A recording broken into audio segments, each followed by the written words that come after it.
Tiritiri Matangi in Auckland's Hauraki Gulf is one of the most successful conservation projects in the world. Unwanted predators have been removed, native trees have been replanted, and now rare birds and animals have been returned. And all of this is thanks to some very hard-working and dedicated volunteers.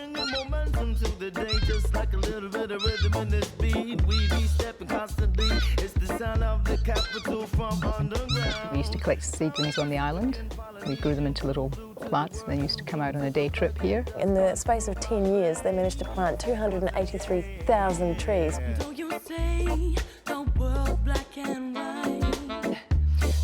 People obviously do guiding, which only goes back into the shop, which again helps provide money for other projects. We have one man, Russell, he's our rat man. He visits all the bait stations. He changes the cards just to check. Obviously, we've got no reinvasion of And do you rats. ever find any? No, touch wood. Nothing so far, but that's how we found the common gecko on the island.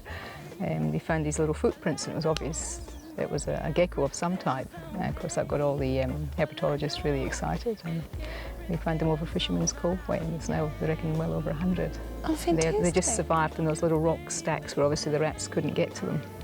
So that was a really exciting discovery, and it saves us then having to try and reintroduce geckos to the island. This is just not a dock island, I mean, it's a people island as well.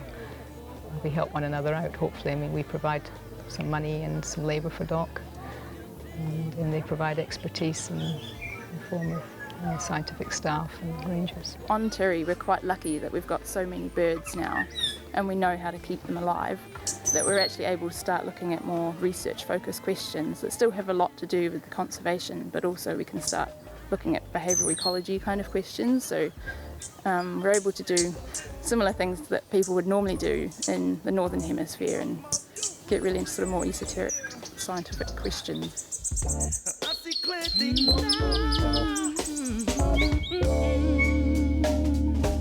There's a lot of work happening on the island for various reasons, including the research. The demands for transport around the island were increasing, so push bikes were bought and it's been a great success. It's not just saving on fuel, it's quieter, more pleasant, more in keeping with the island rather than having vehicles driving around.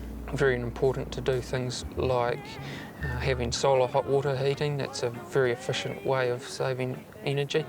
So if you're spending less on gas, for example, then you perhaps could put more into some kind of species plan or something like that. Absolutely, yes. It's just one of those days. Hey, don't you say, baby, don't you say, baby. How long have you been working out here? 12 or 14 years. Why We do even you... spend Christmas Day here. Do you? So you obviously love the place. Yes, we come for at least 2 weeks at Christmas, sometimes 3.